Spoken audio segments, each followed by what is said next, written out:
want you to hit me as hard as you can. In the year 2006, Pirates of the Caribbean: Dead Man's Chest reigned supreme at the box office, while the Boston crime saga The Departed led to the first and only Oscar for director Martin Scorsese. But in the 15 years since then, one other film has also become a cultural milestone due to its weirdly prescient views of the future. A film so neglected in its initial release that the studio didn't even bother to make a trailer for it. Dubbed the smartest stupid movie ever made, Idiocracy was barely a box office blip when it was quietly released in September 2006. Why was this film from renowned creator Mike Judge tossed aside and left to die by the studio?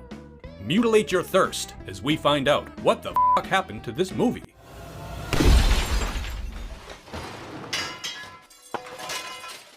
Mike Judge is no prophet, just an average guy. Born in Ecuador and raised in New Mexico, Judge would later graduate from University of California, San Diego with a degree in physics. But after working several menial jobs in his chosen field, he found himself getting bored, so he did what every person does when they don't like physics anymore: become a bass player for the Shamu Band at SeaWorld in San Diego, and follow that by touring with blues musicians Anson Funderburg and Doyle Bramhall. At this point, Judge had also started messing around with animation, even purchasing a 16mm camera to make his own animated shorts.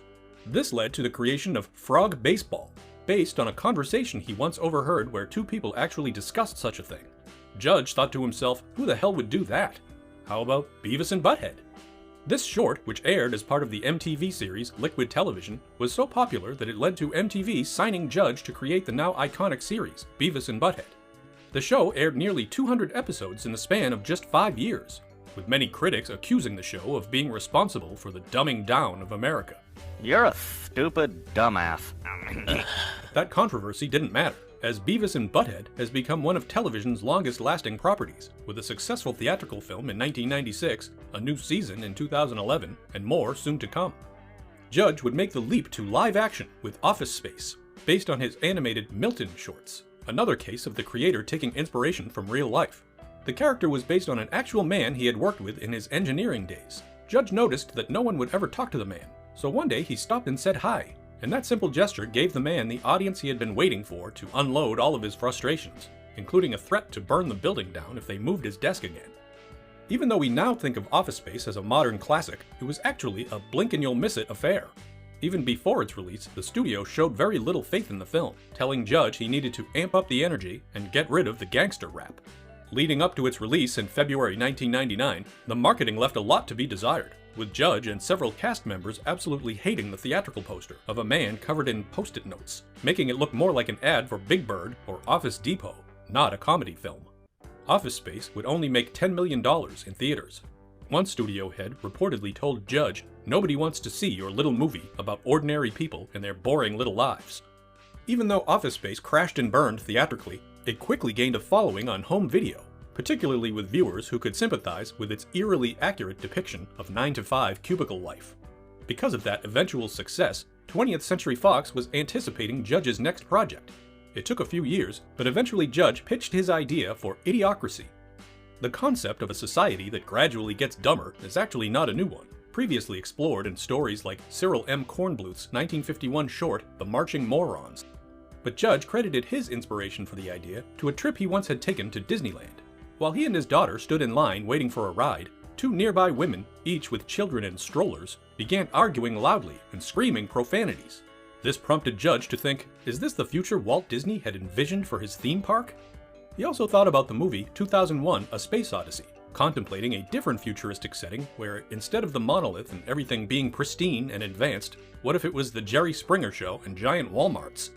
When Judge sat down to write the script, which was then titled The United States of America, he used his own school experience as a guideline.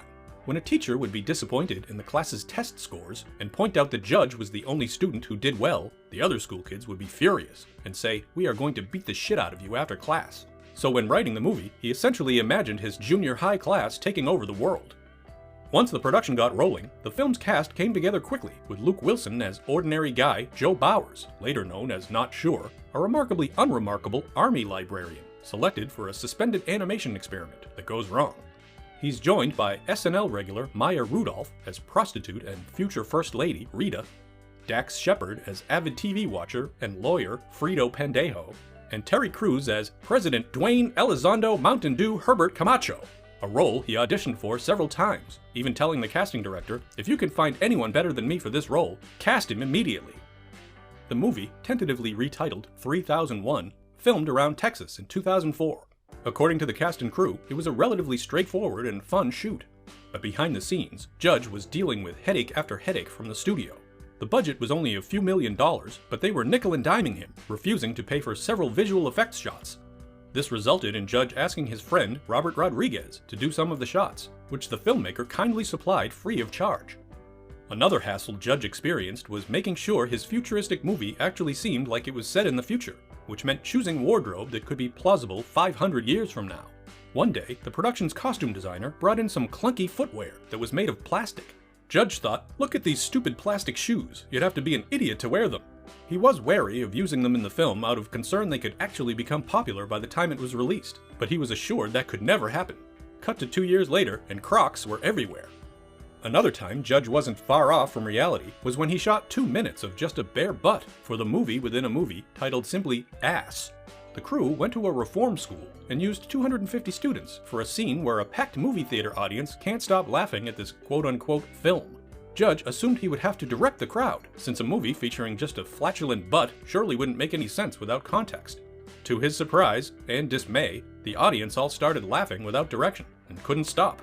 Judge turned to his director of photography and pondered why they were even bothering to make Idiocracy when they could just release this. But the film's true challenges came after production wrapped.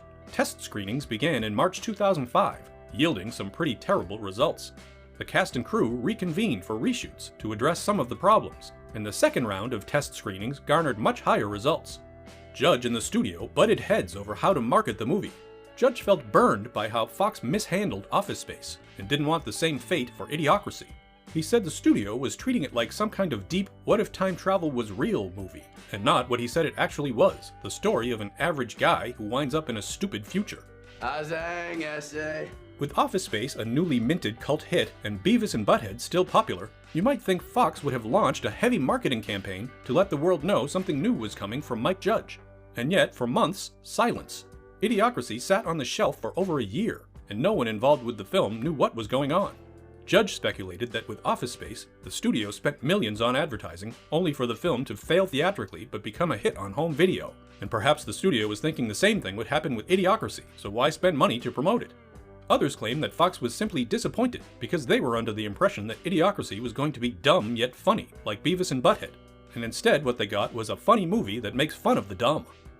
But the consensus seems to be that Fox got cold feet when the companies that had allowed their brands to be used in the movie got wind that their brands were actually being mocked. Welcome to Costco. I love you. While making the film, the studio's lawyers actually told Judge to make fun of several big-name brands as a way to get them all to agree, as opposed to only choosing one or two and having them feel like they were being singled out. This led to the creation of the Red Light District scene. Allegedly, prior to the movie's release, several of these companies complained to Fox about their depictions. And, not wanting to hurt potential future sponsorships, the studio agreed to bury the movie. Just months before the film's release, Judge was interviewed by Esquire magazine about his career. During the interview, Judge was waiting for Fox to call and allow him to show the reporter the trailer for Idiocracy. The call from the studio never came. In fact, no theatrical trailer was released prior to the film hitting theaters. No press screenings were given to reviewers. There were no ads of any kind, save for a single theatrical poster, something a former marketing head at Fox said he had never seen before. Idiocracy was released on only 130 screens in September 2006, with many accusing the studio of giving it a theatrical release purely to fulfill a contractual obligation. Fox even went so far as to label the movie Untitled Mike Judge Comedy on popular ticketing sites like Moviephone and Fandango, creating confusion for people that may have actually been looking for Idiocracy. With all of that working against it, it's no wonder the film only managed to take in less than $500,000 in its entire theatrical run. The movie that the studio clearly wanted to fail did just that. But then something happened. Critics who were denied an early screening finally saw the film and began praising it, hailing it as the most potent political film of the year. Variety critic Robert Kohler called it daring, saying it was one of the few films with any ideas. With the movie getting a quick turnaround to home video, people were finally able to see Idiocracy, and see it they did, as it amassed over $9 million in home video rentals. For most movies, that would be where the story ends, but for Idiocracy, that's only part of the story. When Judge sat down to write this movie, he exaggerated to such extremes that he never thought they would actually come true, at least in his lifetime. When asked about this in a recent interview, he commented, "I'm no prophet, I was off by about 490 years. There have been countless videos made comparing a certain political leader's speeches to those by President Dwayne Elizondo Mountain Dew Herbert Camacho. Fox even shut down the possibility of Terry Crews reprising his role as President Dwayne Elizondo Mountain Dew Herbert Camacho for a series of fake campaign ads before the 2016 US election. The studio feared the comedic videos would be viewed by some as attack ads. Even the movie's jokes that seemed outrageous, like the Secretary of State being sponsored by Carl's Jr., I'm the Secretary of State, brought to you by Carl's Jr. practically became prophecy when the actual CEO of Carl's Jr. was nominated to become the United States Secretary of Labor. But it's not just political aspects that have made Idiocracy so relevant. Its depiction of a society reliant on pictures for communication mimics the growing obsession with emojis. The film shows a world where curse words are no longer taboo, but used as powerful marketing tools, which seems familiar. Much like the movie's omnipresent fluid, Brondo, we would actually come to see COVID testing sites shamelessly sponsored by big-name stores and drink companies. Even a show like Ow My Balls, or a clash between phallic monster trucks, don't seem like they would be that out of place on one of today's countless cable channels and streaming services.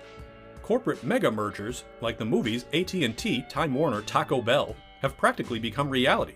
Look no further than Disney's acquisitions of giant brands like Pixar, Lucasfilm, Marvel, and Idiocracy's owner, 20th Century Fox.